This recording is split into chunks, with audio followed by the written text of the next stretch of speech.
The worldwide interest in UFOs just won't go away. Despite discouragement from governments and science and religion, people all over the planet suspect that something is going on and that world governments are hiding something. Will we ever find out the full UFO story? George Knapp joins us now with the conclusion of our series, UFOs, the Best Evidence. George? Mary Ruth and Gary, a few days ago in the comic strip Calvin and Hobbes, Calvin, the little boy in the strip, is contemplating the destruction of the environment. He says to Hobbes, the surest sign that intelligent life exists elsewhere is that none of it has tried to contact us. Calvin may be on to something. As we've learned this week, there is considerable body of information suggesting that the Earth has been visited, but we still don't have the smoking gun. We don't have absolute proof that would be needed to answer our questions one way or the other. Tonight, we look at some possible reasons why solid answers are so hard to come by, and a word of warning, some of the descriptions in this story are graphic. This is not a question of a legitimate national security. This is a question of a few civilian and military thugs usurping the constitutional authority of the Senate and the Congress and the citizens of these United States of America to cover up an illegal transaction made with an alien nation in which American lives were traded for highly advanced technology.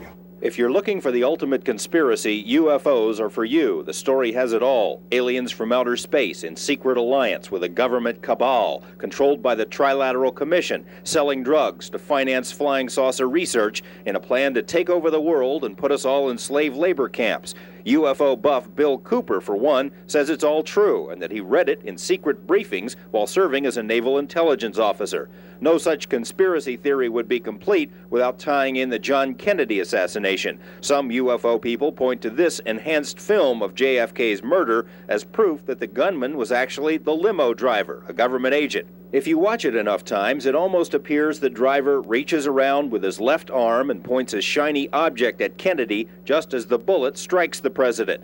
But what does any of this have to do with UFOs? President Kennedy had taken offense to the sale of drugs to the American people to finance the black projects, and that he thought the American people should know what was happening and that aliens were here and be able to decide their own fate.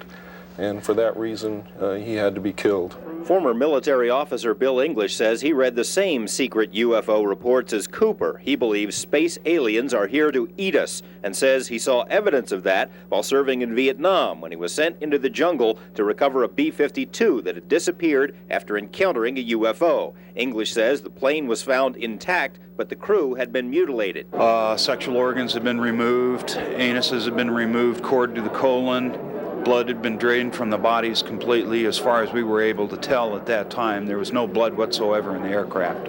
Most people associated with UFO research don't buy this dark side of the alien hypothesis, although they do believe there's an ongoing conspiracy of silence involving all of the world's major governments. With so much conjecture and so little hard information, it's extremely difficult to sift through the fabrications and fairy tales. But it's clear the subject has caught the attention of some of the greatest minds of this century. Winston Churchill demanded to know the meaning of flying saucers and commissioned a secret British study back in the 1950s. President Harry Truman, suspected by some of creating a panel known as Majestic 12 to study UFOs, stated if they are real, they're not from Earth.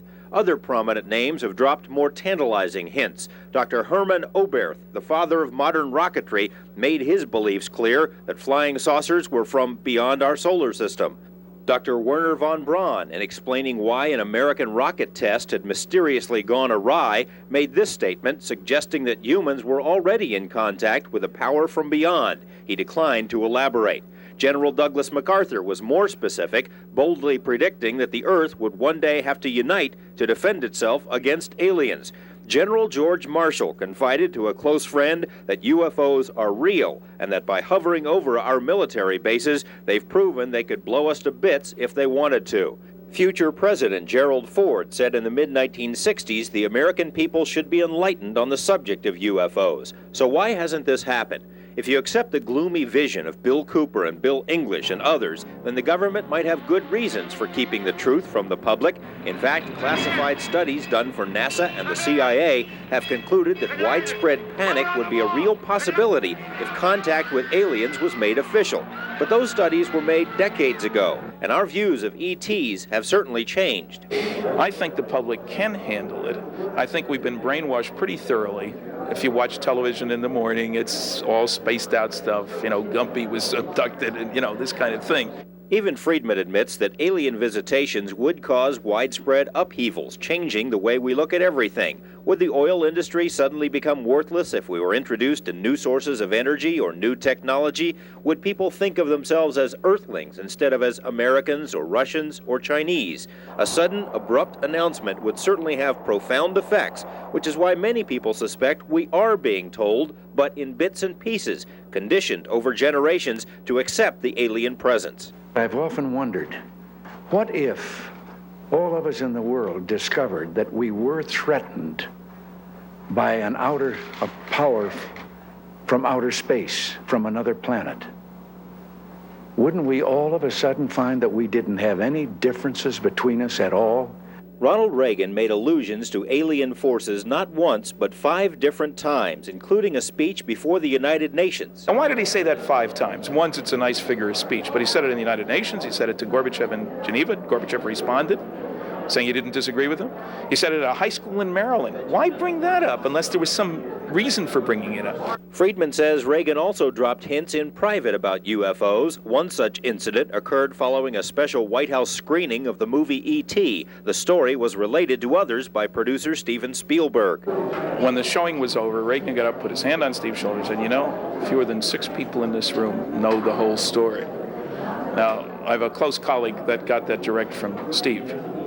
What I'm saying is, our society has been brainwashed. The possibility that the government is using the mass media to influence our attitudes about UFOs is an intriguing one, and not without at least circumstantial support. Consider the general tone of 1950s sci-fi movies. Grotesque, evil aliens were on Earth to conquer and destroy. It's a far cry from the gentle space creatures we know from today's films. It's interesting to note that Steven Spielberg's Close Encounters of the Third Kind had as its scientific advisor this bit actor with the goatee, otherwise known as Dr. J. Allen Hynek, who was chief scientist in the Air Force's Project Blue Book. On television, we've got ALF and Alien Nation, different approaches to the theme of humans adjusting to an alien presence. Some UFO researchers are convinced that major corporations are participating in the indoctrination process.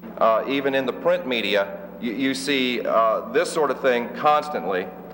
This is a corporate advertisement by Amoco Oil that runs in Phil Klass's favorite magazine, Aviation Week and Space Technology. And there's no direct reference in the dialogue to this high technology advertisement other than the picture itself. And I think what they're trying to tell us is that the picture speaks for itself. Would private interests participate in the conspiracy? In 1969, several requests were put to the Rand Corporation for copies of a UFO study it had reportedly done for the government. Rand denied any knowledge of such a study, but here it is, written just a few months before the requests for copies were made, and concluding that the UFO field deserved much more study than it was getting at the time. Senator Barry Goldwater also alluded to a gradual release of UFO information. Goldwater had tried to gain access to UFO files and was turned down, but he confided in a letter he'd been told a plan was underway to release the UFO story to the public. As a presidential candidate, Jimmy Carter vowed to completely open the government's UFO files because Carter said he had seen one himself. In 1977, there were hints in national magazines that disturbing revelations were about to be made by the president. They never were, and Carter didn't open the files. We wrote to ask him why, and were told Carter is too busy for any interviews. Perhaps the secrecy isn't the government's idea. Perhaps it originates elsewhere. It's quite obvious that the secrecy doesn't even originate with the government. Why don't the visitors land on the White House lawn and make themselves public? Why didn't they do that this morning? The reason is they themselves are the architects of the secrecy. Strieber, who claims to have been abducted by aliens several times, says that humans should not presume to understand the motives of the visitors. Perhaps they are adhering to Star Trek's prime directive, non-interference with developing species. If the aliens have been observing Earth for any length of time, they've witnessed untold examples of war, barbarism, and environmental destruction. UFOs have been chased and shot at, and would probably be suspicious of any culture that produces DISSECT-AN-ALIEN games for its children. Maybe they're not ready for us. Are we ready for them? So people are used to the idea that there's probably other life out there. And for it to contact us, I don't think would be major disruption. So you fear the unknown. If you know all about UFOs, the fact they're here, there's going to be no panic. That's the excuse they've used since the Orson Welles Mercury radio program in 1938. The people did panic. We are far more sophisticated than that. I really would like to know. I really would. And I really would like everybody to know. I think it's extremely important that everybody have the truth. I think people need to realize that, yes, there has been an alien visitation. They're here, and I don't think that will upset people. It might upset them that the government has hidden it, but I don't think they'll fear that aliens have actually been here as much as they fear what possible tidings the aliens may bring. It's true. What I have seen is true. I don't know about the big story, where they came from, what they're like, but certainly these crafts came from another, not just another planet, another solar system entirely, extremely far away, and they're here. What we've learned this week is that the government has lied to us about UFOs, has withheld information, has spied on UFO organizations, and has discredited UFO witnesses. Now, none of this proves that UFOs are real, but it does indicate a disturbing level of interest, government interest, in the subject. If the government won't tell us what it knows, what about science? Well, science is supposed to stand for the investigation of the unexplained, not the explanation of the uninvestigated. And so far, science has avoided the subject like a plague. It's like what Roy Neary, the main character in the film Close Encounters, had to say: all we want to know is what's going on.